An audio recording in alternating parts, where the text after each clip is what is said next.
이야기로 가득 차 있다고 해도 과언이 아닙니다. 예를 들면 아무것도 없는 가운데 천지를 창조하신 이야기가 있습니다. 또 하나님이 사람이 되신 이야기도 있고 남자 없이 여인이 아들을 낳은 이야기가 있는가 하면 병든 자가 고침을 받고 죽은 자가 다시 살아나는 이야기도 있습니다. 그리고 불 속에 타지 않는 그런 일도 있었고 사람이 또 무리를 걸어가는 그런 이야기 등 여러 가지 불가사의한 내용들이 성경에 가득 차 있습니다. 그러나 이 세상 어떤 기적보다 더 위대한 기적은 영원히 죽을 수밖에 없는 죄인이 회개하여 하나님의 자녀가 되고 변화를 받아서 하나님의 말씀대로 사는 거룩한 새 사람이 되고 영생의 사람이 되는 기적입니다. 그래서 고린도후서 5장 17절에 보면 그리스도 안에 있으면 새로운 피조물이라 하였습니다. 이 말씀보다 더 큰 이적이 세상에 어디에 있겠습니까? 왜냐하면 세상이 아무리 변해도 내가 변하지 않으면 아무 쓸데가 없기 때문인 것입니다. 이것을 알려주는 말씀이 바로 오늘 본문 말씀입니다. 본문은 블레셋 사람들이 절대로 불가능한 일을 가지고 여호와 하나님을 시험해 보는 장면인 것입니다. 즉 멍에를 메어보지 않은 새끼 있는 암수 2마리에게 벗개를 싣고 난코 쓰인 베세메스까지 가는가 하는 것입니다. 그래서 이 재앙이 우연인지 아니면 여호와께로서인지 알려고 했던 것입니다. 과연 멍에 맨 2암스가 베세메스로 올라갈 확률은 얼마나 되는 것입니까? 분명히 멍에를 매지 않는 소라 했습니다. 100이면 100 모두 다 멍에를 아마 소가 내버릴 것입니다. 1% 확률도 없는 것입니다. 더구나 모성애가 강한 소입니다. 그 소가 잡아와 가둔 우는 새끼를 떼어놓고 어떻게 전진할 수 있겠습니까? 이 역시 1%도 가능성이 없는 것입니다. 그런데 한 마리도 아니고 2마리입니다. 그리고 여러 갈래의 길 중에서 베세메스로 가는 길을 소가 직접 찾아서 가야 하는 것입니다. 사람도 가기 어려운 길을 소가 어떻게 갈 수 있겠습니까? 그리고 그 길은 위로 올라가는 경사길이었습니다. 그것도 금으로 쌓인 무거운 벗개를 싣고 그 길을 택하여 간다는 것은 소로서는 있을 수 없는 일인 것입니다. 혹시 그 길을 간다 해도 먼 목적지까지 끄는 사람 없이 간다는 것은 도저히 불가능한 일인 것입니다. 그런데 놀라운 것은 소들은 울면서도 좌우로 조금도 치우치지 아니하고 곧장 베세메스로 향하는 것입니다. 기적이 나타난 것입니다. 이 어찌 하나님의 이끄심이 아니고서 가능한 일이겠습니까? 이처럼 우리는 불가능한 길을 나선 사람들입니다.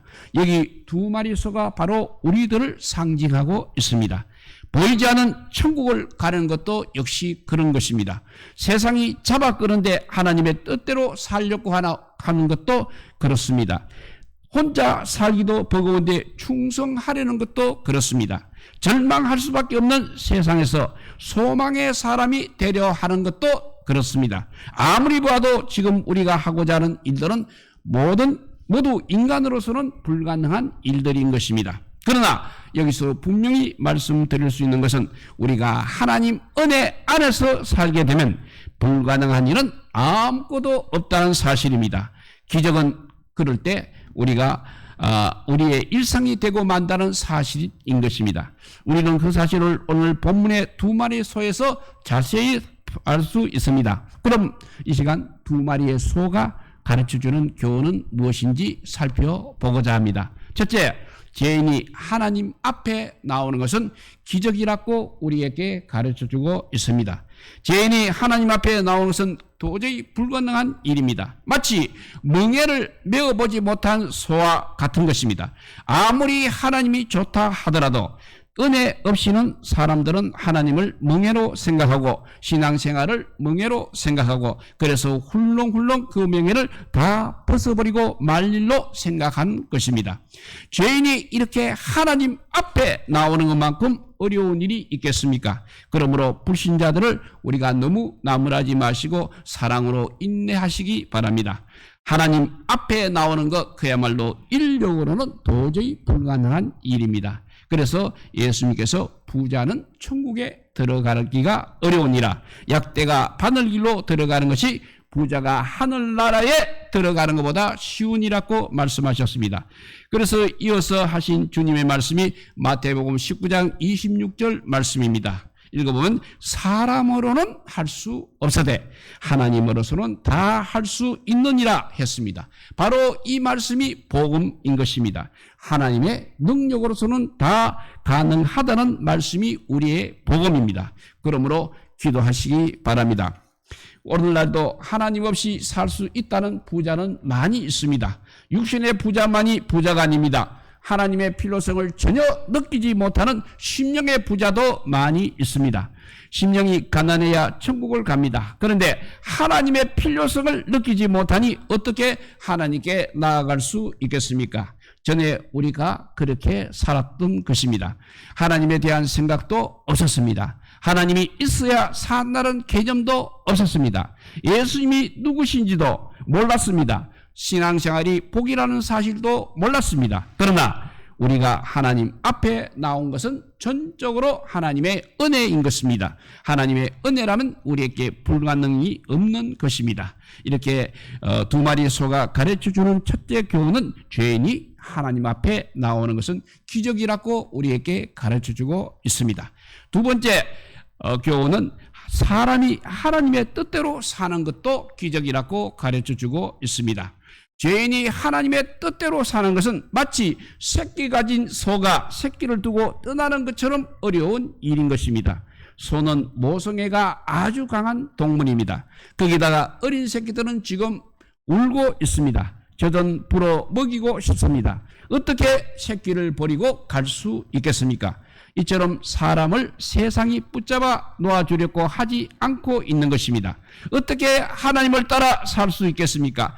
인간이 스스로 죄악의 성질을 떠난다는 것은 도저히 불가능한 것입니다. 인간의 의는 다 거짓되고 의인은 언하니 하나도 없다고 했습니다. 그러나 우리 하나님께서 은혜를 주시면 하나님의 뜻대로 살아갈 수 있는 것입니다. 그래서 세리장 삭개오도 예수님을 만나 새 사람이 되었습니다. 귀신 들렸던 막달라 마리아도 예수님을 만나 새롭게 되었습니다. 율법으로 방황하던 사울도 예수님을 만나 거룩한 바울이 되었습니다.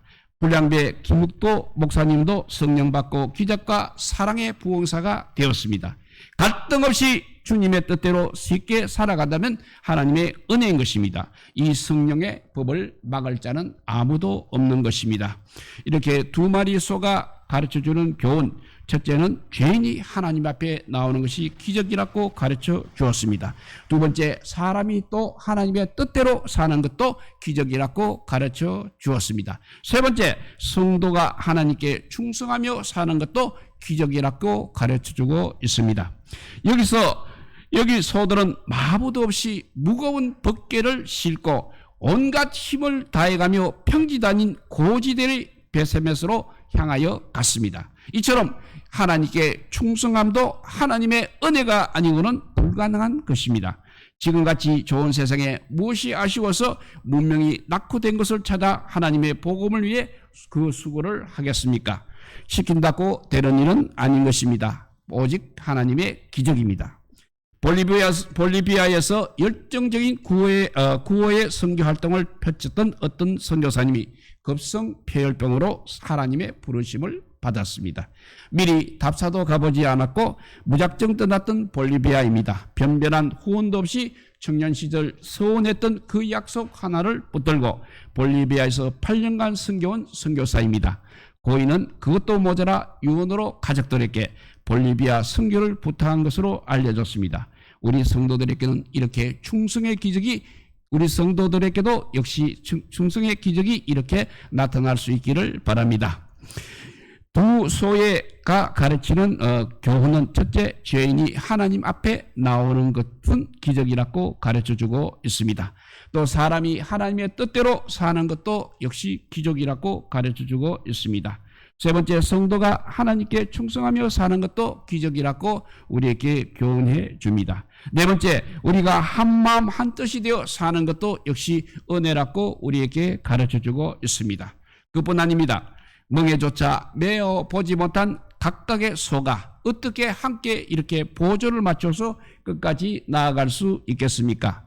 한 마리로도 불가능한 것인데 두 마리였습니다. 그러니 이것은 그야말로 확률 절대 제로가 아닐 수 없는 것입니다. 그러나 두 마리가 하나가 되는 하나님의 기적이 분명히 나타났습니다. 이와 같이 성도들도 한 마음으로 나아간다는 기적이 있다는 것입니다. 모두 우리 성도들도 모두 나이도 다릅니다. 성별도 다릅니다. 개성도 다릅니다. 자라온 배경도 다릅니다. 학식도 능력도 생각도 모든 것이 다 다릅니다. 그런데 어떻게 한 마음을 품을 수가 있겠습니까? 하나님의 은혜라면 가능한 일이라는 것입니다. 저 갯벌에 나가게 되면 수천 마리의 새가 한 동작으로 움직이는 국물을 보게 되면 감탄이 절로 나오는 것입니다. 누가 어떻게 만들으셨기에 저렇게 신기할 수 있겠습니까? 하나님께서 그런 본능을 주셨기 때문에 가능한 것입니다. 이제 다시 한번 또 두 소의 교훈을 한번 살펴보도록 하겠습니다. 첫째, 죄인이 하나님 앞에 나오는 것도 기적이라고 가르쳐 줍니다. 사람이 하나님의 뜻대로 사는 것도 기적이라고 가르쳐 주고 있습니다. 성도가 하나님께 충성하며 사는 것도 기적이라고 교훈하고 있습니다. 네 번째, 우리가 한마음 한뜻이 되어 사는 것도 은혜라고 가르쳐 주고 있습니다. 이제 다섯 번째는 세상에서 소망 가운데 사는 것도 기적이라고 우리에게 가르쳐 주고 있습니다. 다시 본문으로 가면 동물에 불과한 이 소가 어떻게 사람이 의도한 그 목적지를 찾아갈 수 있겠습니까? 이처럼 인생은 세상에서 영원한 소망의 목적지를 알지 못하고 있습니다. 인생의 소망이라 겨우 이 세상에 국한된 것일 뿐인 것입니다. 그러나 소들은 사람의 이끌림도 없이 벳세메스의 먼 길을 갔던 것처럼 은혜를 받게 되면 우리는 천국을 바라보면서 소망 가운데 살아가게 되는 것입니다. 인간이 고층 빌딩을 짓고 또 달나라에도 가고 화성과 목성에도 가고 고급 주택에 살고 고급 차를 몰고 다닙니다. 그렇지만 사실은 우리 인간은 풀과 같이 낮고 볼품없는 존재인 것입니다. 하나님이 없이 인생을 아는 사람일수록 불행한 것입니다. 그러나 성도는 저 천국의 소망의 닻을 걸었기 때문에 세상 소망 다 무너져도 결코 실망하지 않는 것입니다. 이제 말씀을 정리합니다. 벳세메스로 가는 두 마리의 소처럼 하나님의 기적 속에서 살아가는 성도들이 다 되시기를 바랍니다. 하나님의 은혜를 우리가 받게 되면 반드시 이 기적 속에 살게 되는 것입니다. 우리 모두 하나님의 은혜로 하나님을 더 잘 섬기고 예수님을 더 잘 믿고 하나님의 뜻대로 살고 더 충성하며 더 한마음 한뜻이 되어 한 소망을 가지고 저 천국을 향하여 전진해 나가시는 사랑하는 성도들이 다 되시기를 우리 주님의 이름으로 축복드립니다. 기도하겠습니다. 사랑의 하나님 감사합니다. 오늘 우리가 이 시간 이 자리에 한 자리에 모여서 예배하는 것도 어쩌면 기적인지 모르겠습니다. 그 기적을 이루어 주신 하나님께 감사를 드립니다. 정말 한 주간 살아가면서 세상에서 얼마나 아찔한 일들을 많이 만날 수 있는지 알 수가 없습니다. 정말 우리는 한치 눈앞도 알 수 없는 상태에서 살아가고 있습니다. 그런데도 세상 사람들은 아버지 아무런 걱정도 없이 살아가고 있지만 우리는 그래도 귀한 하늘나라 소망을 주신 것 감사합니다. 이 땅으로서 끝나는 인생들처럼 불쌍하지 않게 하여 주시니 주여 감사합니다. 영원한 하나님 나라의 백성의 삶을 이 땅에서 살아가는 저희들 되게 하여 주시고 어딜 가나 주의 영광을 나타내는 믿음의 사람들이 다 되게 하여 주시기를 간절히 빌고 원하올 때 우리 구주 예수 그리스도 이름으로 기도드리옵나이다. 아멘.